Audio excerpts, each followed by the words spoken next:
Mi nombre es Julián Cortés y soy un coleccionista de ecos. Otros periodistas persiguen las noticias del día, los escándalos políticos, las cifras del mercado de valores. Yo persigo las historias que el tiempo ha intentado ahogar. Me especializo en casos sin resolver, en los susurros que quedan después de que el mundo ha seguido adelante. Y ningún eco me ha perseguido tanto como el del Sol de Juárez. El carguero zarpó de Acapulco en una mañana clara de 1963, cargado con plata y café, con destino a Panamá. Nunca llegó. Desapareció sin una llamada de socorro, sin un rastro de aceite, sin un solo trozo de escombro. Se desvaneció en el Pacífico como una gota de lluvia en el océano. 17 almas borradas de la existencia. El caso se convirtió en mi obsesión. Durante años he recopilado cada fragmento de información, los informes de la Marina, las entrevistas con las familias, los artículos de los periódicos de la época. La historia oficial era insatisfactoria. Una posible tormenta súbita, un fallo catastrófico del motor, explicaciones lógicas para un evento que desafiaba la lógica. Pero la verdadera historia, la que me mantenía despierto por la noche, residía en la única y extraña pieza de evidencia que nunca llegó a los informes oficiales: la última transmisión de radio. No fue una llamada de socorro, fue la voz aterrorizada del operador de radio, un joven llamado Mateo, hablando con otro barco no identificado. La Marina afirmó que la grabación era demasiado corrupta para ser inteligible, pero yo, después de años de buscar, encontré a un radioaficionado retirado que había grabado la transmisión esa noche. Pasé meses limpiando el audio, filtrando la estática, hasta que las palabras emergieron del ruido, claras y escalofriantes. «No es niebla», decía la voz de Mateo temblando de pánico. «Huele a flores, a cempasúchil, como el día de los muertos. Y el mar, Dios, el mar está cubierto de pétalos». Hubo una pausa, y luego su voz se quebró en un susurro de puro terror. «Hay un hombre, está caminando sobre el agua, viene hacia nosotros, va vestido de negro, no tiene rostro, solo está llorando. Puedo oírlo llorar». La transmisión se cortaba con un sonido que me perseguiría para siempre. El lamento desgarrador de una mujer, un grito de pena tan profundo que parecía venir del propio océano. Y luego, silencio. Esta grabación era el corazón de mi obsesión. La niebla con olor a cempasúchil, la flor de los muertos, el hombre de negro caminando sobre las aguas, el lamento de una mujer. No eran las características de un accidente marítimo, eran los elementos de una leyenda. Mi investigación me llevó inevitablemente a la leyenda de La Llorona, la mujer que llora, el fantasma más trágico del folclore mexicano. Pero su leyenda pertenecía a los ríos y lagos, no al vasto e impersonal océano Pacífico. Y ella era una mujer, no un hombre de negro. La conexión parecía tenue, forzada, y sin embargo, no podía deshacerme de ella. Mi oportunidad de sumergirme más en el misterio surgió en forma de un rumor. Un viejo pescador en un bar de Acapulco me contó que uno de los tripulantes del Sol de Juárez, un joven llamado Carlos, tenía un diario. Su familia, avergonzada por su deserción, nunca lo había entregado a las autoridades.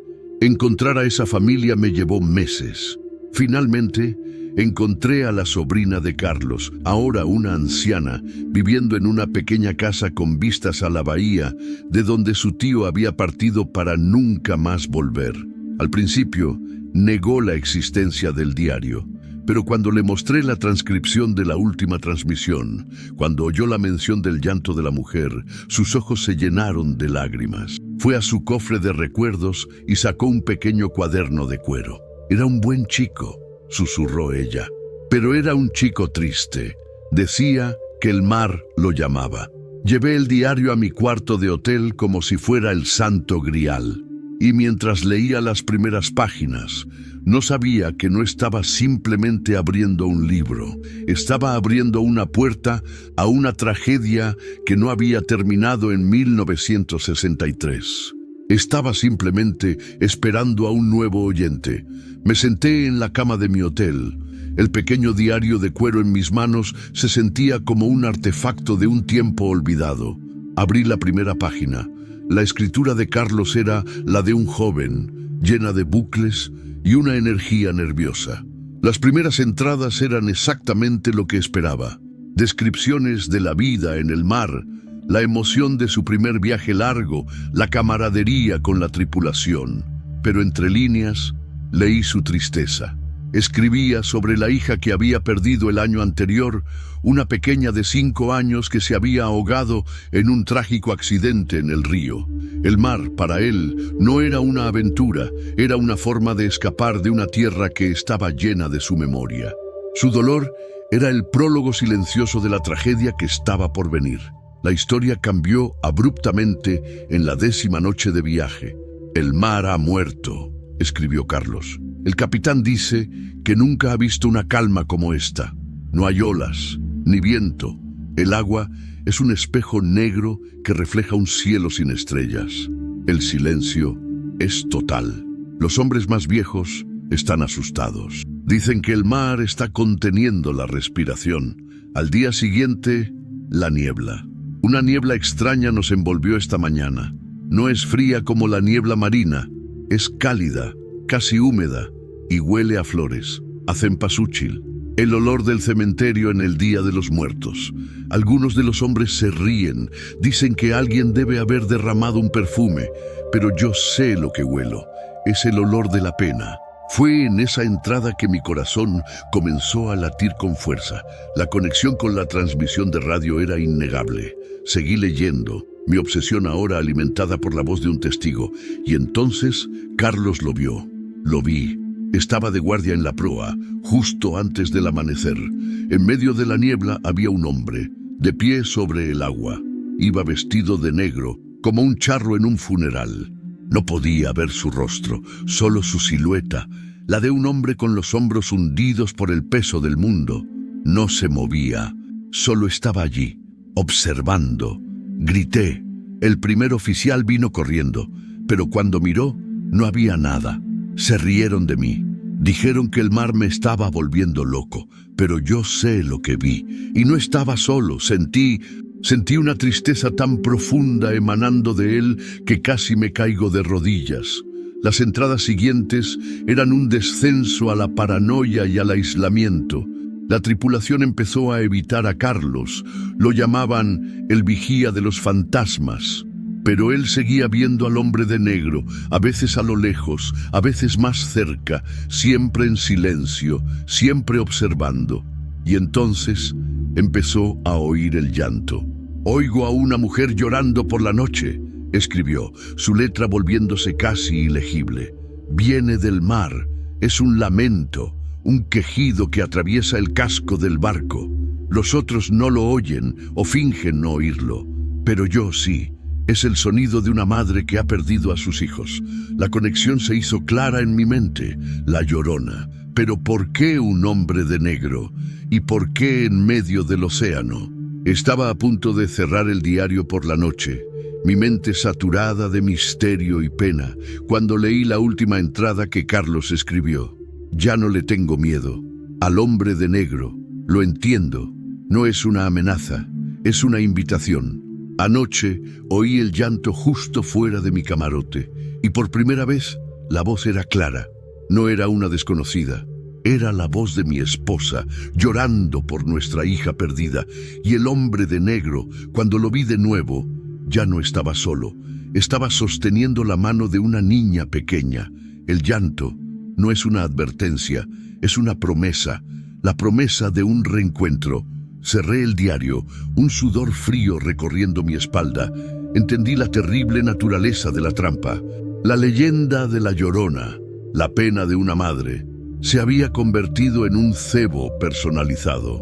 Una ilusión que ofrecía a los hombres con el corazón roto exactamente lo que más deseaban. y mientras procesaba esta revelación, un sonido me sacó de mis pensamientos, un sonido que venía del pasillo, fuera de mi cuarto de hotel, el sonido inconfundible de una mujer llorando suavemente. Me quedé paralizado en la silla, el diario de Carlos todavía abierto en mi regazo. El llanto en el pasillo era suave, pero penetraba las paredes, el sonido de una pena tan profunda que hacía que el aire de la habitación se sintiera frío y pesado. Mi primer instinto, el del periodista, fue la verificación. Me levanté sigilosamente y pegué la oreja a la puerta. El sonido era claro, justo al otro lado. Contuve la respiración y abrí la puerta de golpe. El pasillo del hotel estaba vacío, silencioso, iluminado por la luz pálida de las lámparas de pared. No había nadie. El sonido se había desvanecido en el instante en que abrí la puerta. Llamé a la recepción. ¿Hay algún problema en mi piso?, pregunté, intentando que mi voz sonara normal. ¿Una mujer llorando? Hubo una pausa. No, señor Cortés, respondió el recepcionista. Todo está en calma. ¿Necesita algo? No, gracias, dije, y colgué. Me apoyé contra la puerta, mi corazón martilleando. No estaba loco, lo había oído, era real. Y entonces una terrible comprensión comenzó a formarse en mi mente. La última entrada del diario de Carlos. El llanto no es una advertencia, es una promesa, la promesa de un reencuentro. La entidad se alimentaba del duelo, y al leer el diario, al obsesionarme con la historia, al sentir empatía por la tripulación perdida, yo le había abierto la puerta a mi propia pena. La razón por la que esta historia me había obsesionado durante años no era solo profesional, era porque yo también era un alma en duelo. Hacía 20 años, cuando yo era un adolescente, mi hermano pequeño, Daniel, se había ahogado. Estábamos jugando cerca de un canal de riego, y yo, el hermano mayor, debía cuidarlo. Me distraje por un minuto, solo un minuto, y él desapareció bajo el agua. Su muerte fue la herida fundamental de mi vida, una culpa silenciosa que había enterrado bajo capas de cinismo y trabajo. Y ahora, la Llorona, en su forma marítima y retorcida, había encontrado esa herida. El llanto que oí no era el de una desconocida, era el eco del llanto de mi propia madre esa noche en el hospital. El hombre de negro no era solo un heraldo de la muerte para el Sol de Juárez, era un mensajero para mí. La naturaleza de la aparición cambió. Durante los días siguientes, el llanto genérico de la mujer fue reemplazado por algo mucho más íntimo y cruel. Empecé a oír la voz de Daniel, un susurro débil, llamándome desde otras habitaciones, desde el otro lado de la calle. «Julián, ¿dónde estás? Tengo frío». Y la figura del hombre de negro que veía en los reflejos ya no era un hombre. Era la silueta de un niño pequeño, siempre de espaldas a mí, siempre a punto de doblar una esquina o desaparecer en una multitud. Estaba usando a mi hermano contra mí.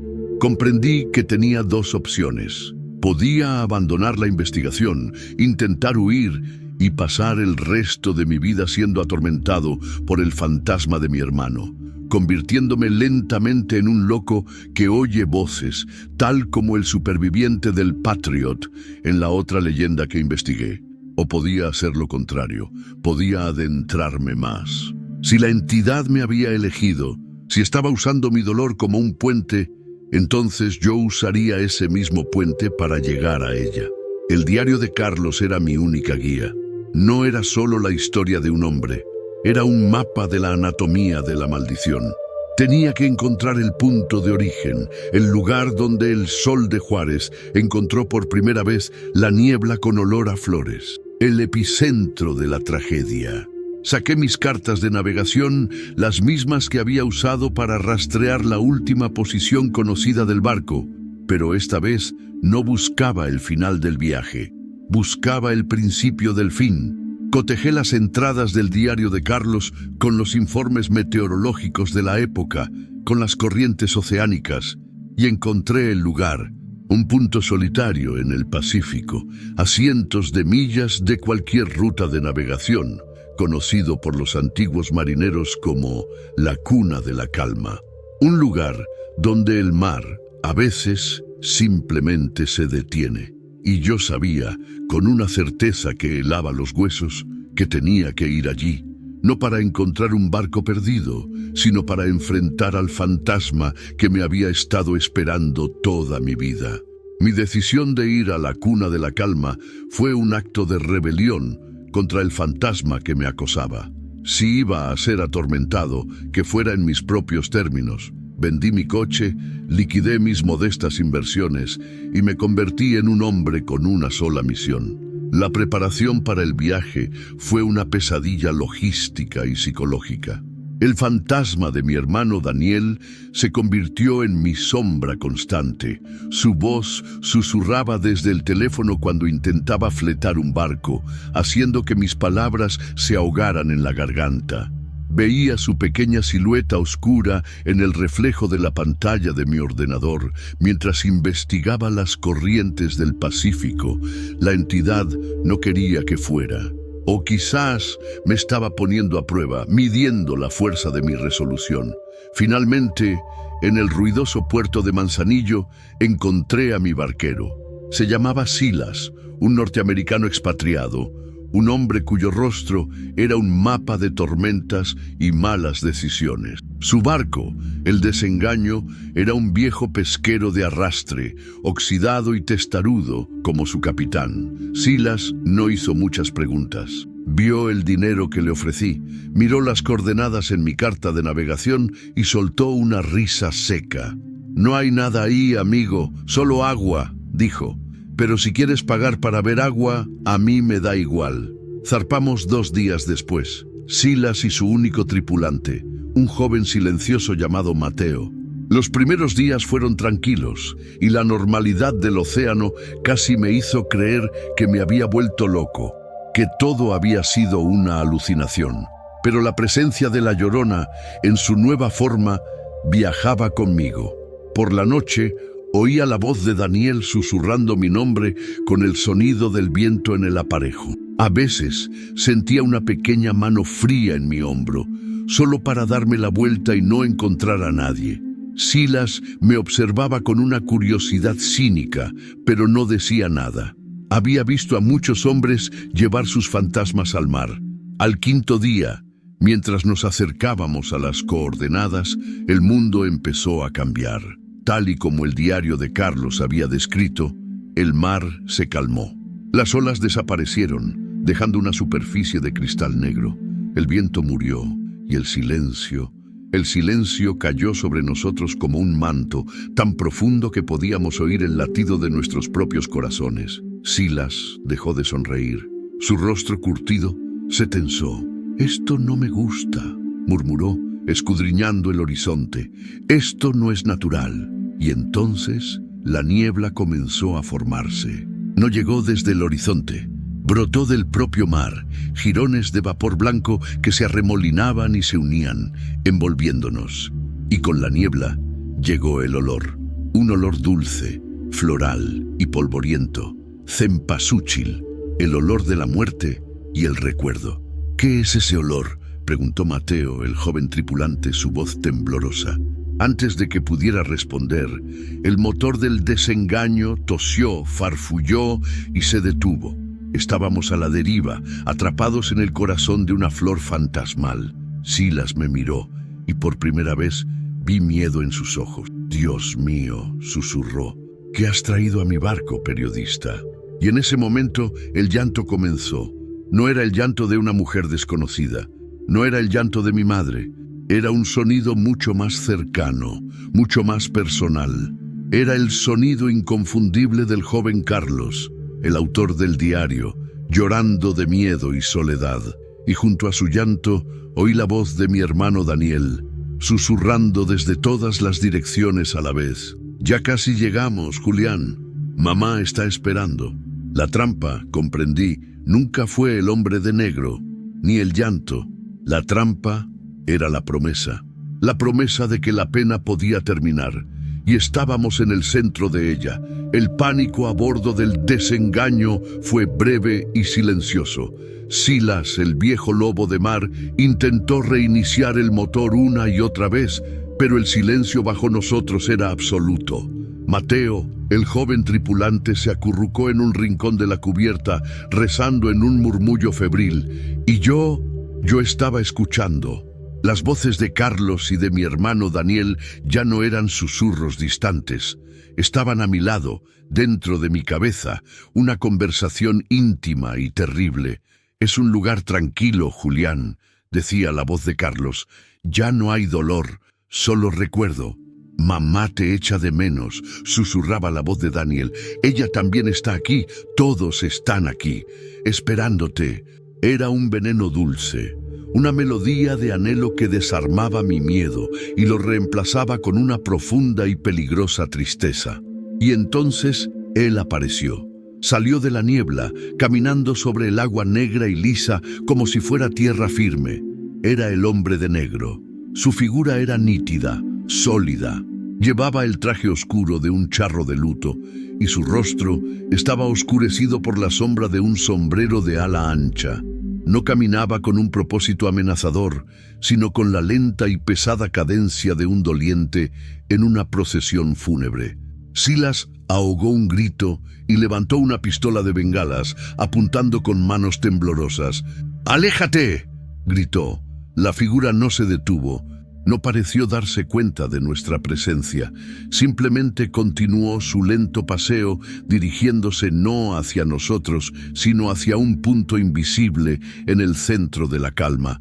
Y mientras caminaba, la niebla a su alrededor se arremolinaba, y en ella comencé a ver imágenes, rostros, cientos de rostros de hombres, mujeres y niños, sus expresiones una mezcla de pena y una paz vacía. Eran los desaparecidos del Triángulo, las víctimas del Sol de Juárez. Eran todas las almas que esta entidad había recogido a lo largo de los siglos. Comprendí en ese momento que la figura no era la Llorona, no era un asesino, era un psicopompo, un guía de almas, una manifestación de la propia leyenda, un barquero que no te llevaba al infierno, sino a una eternidad de pena compartida, un limbo creado para calmar el lamento original de la mujer que lloraba. Él no era el monstruo, él era el sacerdote de una iglesia de dolor. La figura se detuvo a pocos metros de nuestro barco y por primera vez levantó la cabeza. No tenía rostro. Donde deberían estar sus rasgos, solo había una superficie lisa y arremolinada de niebla y lágrimas silenciosas. Y extendió una mano hacia mí. No era una amenaza, era una invitación. Las voces en mi cabeza se convirtieron en un solo y suplicante coro. «Ven, Julián, es hora de descansar. El dolor se acaba aquí. Ven a casa». Sentí un tirón en mi alma, un anhelo tan profundo y poderoso que me hizo dar un paso hacia la barandilla. La promesa de ver a mi hermano de nuevo, de poner fin a 20 años de culpa, era abrumadora. El mundo real, con su ruido, su dolor y su lucha, parecía un lugar pálido y sin sentido en comparación con la paz que se me ofrecía. «No lo hagas, chico», me gritó Silas. «Es un truco, no es real». Pero su voz sonaba lejana y irrelevante. Solo importaba la mano extendida, la promesa de alivio. Levanté mi propia mano, temblando, a punto de aceptar la invitación, a punto de convertirme en otro rostro en la niebla. Mi mano se elevó, temblorosa, atraída por la promesa de la figura sin rostro. La voz de mi hermano Daniel era tan clara, tan real. «Se acabó, Julián. El dolor se acaba aquí». Sentí las lágrimas corriendo por mi rostro, lágrimas de agotamiento, de rendición. Estaba a punto de tocar esa mano hecha de niebla y pena. Estaba a punto de unirme al coro de los perdidos. Y entonces una mano de carne y hueso, callosa y fuerte, se aferró a mi brazo. «Silas, no lo hagas, chico», dijo, su voz ronca y sorprendentemente suave. Me giré para mirarlo. El cinismo había desaparecido de sus ojos. En su lugar vi una tristeza tan profunda y antigua como el propio océano. «Yo también la veo», susurró, su mirada fija en la niebla más allá de mí. A mi hija, se llamaba María, se ahogó hace 30 años. Cada vez que entro en este maldito triángulo, ella está ahí, esperándome en la niebla, con la misma edad que tenía, con la misma sonrisa. Me soltó el brazo. Sé que es una mentira, es el anzuelo más cruel que el mar puede lanzar, pero cada vez una parte de mí quiere creerlo. Sus palabras fueron como un cubo de agua helada. La revelación me golpeó con una fuerza brutal. Yo no era especial, mi dolor no era único, la entidad no me había elegido. Simplemente había encontrado mi herida, la misma herida que todos llevamos de una forma u otra. La promesa no era para mí, era una red lanzada a cualquier alma que se lamentara lo suficientemente alto como para ser oída. La hermosa y personal tragedia que me ofrecía no era más que una trampa genérica. La ilusión se hizo añicos. La voz de mi hermano en mi cabeza se desvaneció, reemplazada por lo que realmente era, un eco hueco, una imitación. Miré a la figura sin rostro que todavía esperaba con la mano extendida, y por primera vez no sentí anhelo, no sentí miedo, sentí una inmensa y profunda lástima. Lágrimas por una leyenda tan solitaria que tenía que robar las penas de otros para llenar su propio vacío. Bajé lentamente mi mano. No, dije, mi voz firme. Él está muerto y yo todavía estoy vivo. Dirigí mis palabras a la figura, al corazón de la leyenda. Y mi dolor es mío, no es tuyo para que lo uses. La reacción fue instantánea. La figura sin rostro retrocedió como si mis palabras la hubieran golpeado físicamente. La mano extendida se retiró y el coro de susurros prometedores en mi cabeza fue reemplazado por un único sonido, el sonido que la leyenda siempre describió, el lamento de una mujer, un grito de pura y desnuda agonía, tan potente que hizo vibrar el casco del barco. Ya no había promesa. Ya no había seducción, solo quedaba el dolor original, la herida primigenia de la que nacía todo el engaño. La niebla se arremolinó violentamente a nuestro alrededor y la figura del hombre de negro se disolvió en ella, dejando solo su eco de desesperación. Silas y yo nos quedamos en la cubierta, él y yo, dos hombres con el corazón roto, observando la niebla que ahora lloraba con una voz que ambos podíamos oír. Habíamos rechazado la falsa paz, pero al hacerlo, habíamos invocado la verdadera y terrible pena, y estábamos atrapados en medio de ella, sin saber si nuestra elección nos había salvado o simplemente nos había condenado a un final diferente. El lamento de la mujer lo consumió todo. Ya no era un susurro, era un huracán de sonido, una tormenta de pena pura que nos golpeó con una fuerza física. El mar, antes un espejo negro, se levantó en un frenesí. Olas enormes, nacidas de la nada, se estrellaron contra el desengaño, amenazando con partir en dos nuestro pequeño y oxidado barco. El viento aullaba y en su sonido oía la palabra hijos, repetida una y otra vez, un eco infinito de pérdida. Esto no era una tormenta, era un ataque de nervios a escala oceánica. Silas y yo luchamos por nuestras vidas. Él, en el timón, un titán luchando contra olas que no obedecían las leyes de la meteorología. Yo, achicando agua, atando cabos, haciendo lo que podía para mantenernos a flote.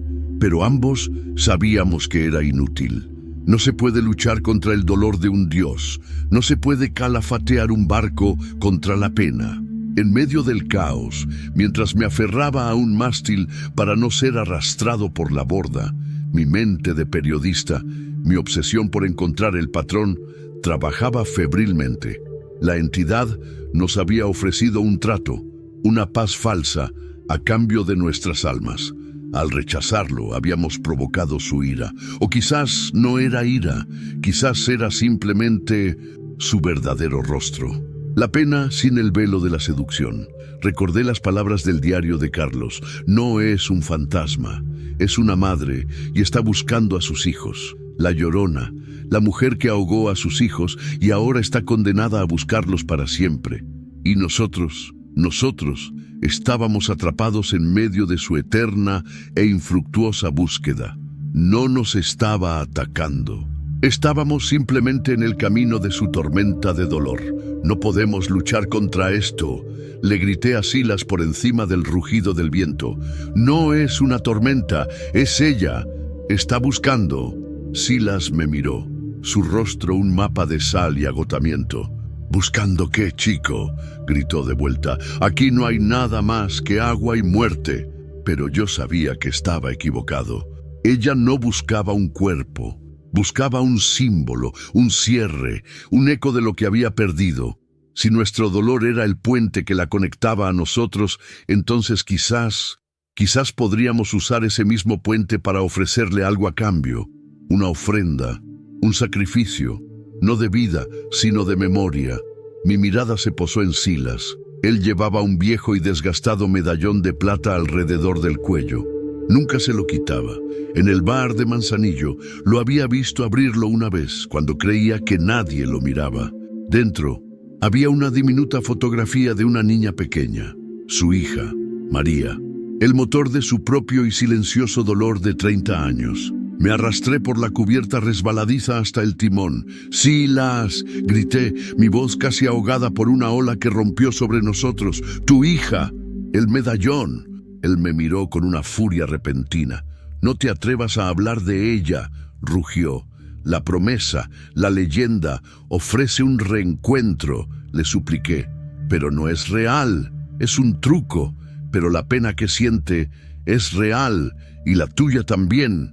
Quizás si le ofrecemos una pena para que la comparta, un símbolo de otro padre con el corazón roto, quizás nos escuche».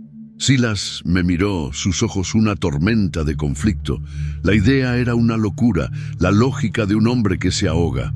Pero la lógica normal ya nos había abandonado. El barco se inclinó violentamente y el sonido de la madera partiéndose nos dijo que no teníamos mucho tiempo. Le tendí la mano, no como una orden, sino como una súplica. «Por favor, Silas, es nuestra única oportunidad». Él miró su medallón, miró la furia del mar, y con una mano temblorosa se lo quitó del cuello y lo puso en mi palma. El metal estaba caliente, como si contuviera 30 años de lágrimas. Me aferré al medallón de Silas. Estaba caliente, como si contuviera el calor de 30 años de dolor reprimido. El desengaño se estaba partiendo bajo nuestros pies, y el lamento de la mujer en la tormenta era el sonido del fin del mundo. Me abrí paso hasta la proa, un acto de fe ciega. Me planté frente a la furia de la tormenta, levanté el medallón y grité con toda la fuerza de mis pulmones, no con ira, sino con una empatía desesperada. «Escúchame», rugí, mis palabras casi ahogadas por el viento. «No estás sola en tu dolor». Abrí el medallón mostrando la pequeña fotografía de la hija de Silas a la tormenta. «Este hombre, él también perdió a su hija. Se llamaba María. Entendemos tu pena. La compartimos». Grité la historia de Silas, la historia de mi propio hermano Daniel, la historia de Carlos y su hija. Arrojé todas nuestras tragedias al corazón de la suya, no como un desafío, sino como una ofrenda. «No tienes que buscar más. Tu dolor es nuestro dolor. Ahora, por favor, descansa en paz». Y con un grito final, arrojé el medallón al mar. El pequeño objeto de plata brilló por un instante antes de ser engullido por una ola. Por un momento, no pasó nada. La tormenta arreció, como si mi acto la hubiera enfurecido aún más. Pero entonces, el lamento cambió. El grito de agonía se suavizó, transformándose en un sollozo, y luego en un suspiro largo y tembloroso. El viento amainó, las olas monstruosas se calmaron. La niebla con olor a cempasúchil comenzó a disiparse, no de forma violenta, sino como una niebla matutina que se rinde a la salida del sol. Y en el corazón de la niebla que se desvanecía, lo vimos por última vez, el hombre de negro. Estaba de pie sobre el agua, pero ahora no estaba solo. A su lado estaban las siluetas translúcidas de dos niños pequeños. Él les tendió las manos, y su forma Antes la de un hombre se suavizó, transformándose en la de una mujer con un vestido blanco. La Llorona, finalmente reunida con sus hijos. Nos miró y aunque no tenía rostro, sentimos una ola de gratitud, de paz. Y entonces las tres figuras se desvanecieron, llevándose la tormenta, la niebla y la leyenda con ellas. El sol atravesó las nubes. Estábamos Silas, Mateo y yo en los restos de un barco roto, flotando en un mar tranquilo y normal. Nos encontraron unas horas después. La historia que contamos, la de una tormenta súbita y monstruosa, fue aceptada como la verdad. Nadie hizo preguntas sobre cómo un pesquero tan viejo había logrado sobrevivir a una tormenta que no apareció en ningún informe meteorológico. Creo que, en el fondo, no querían saberlo. Mi investigación terminó.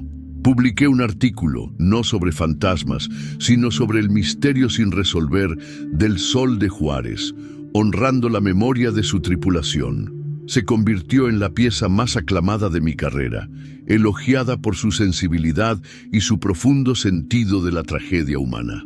Nadie supo nunca la verdad. Silas y yo nos despedimos en el puerto. No dijimos mucho, no era necesario. Compartíamos un secreto que nos uniría para siempre. Él se retiró a una pequeña casa en la costa para vivir con el fantasma pacífico de su hija. Y yo volví a mi vida. Pero algo en mí había cambiado. La culpa por la muerte de mi hermano se había aliviado, reemplazada por una comprensión melancólica de la naturaleza universal del dolor. Ya no colecciono ecos de historias perdidas. He aprendido que algunas historias no necesitan ser resueltas, solo necesitan ser escuchadas, y que a veces la única forma de calmar a un fantasma no es luchar contra él, sino llorar con él.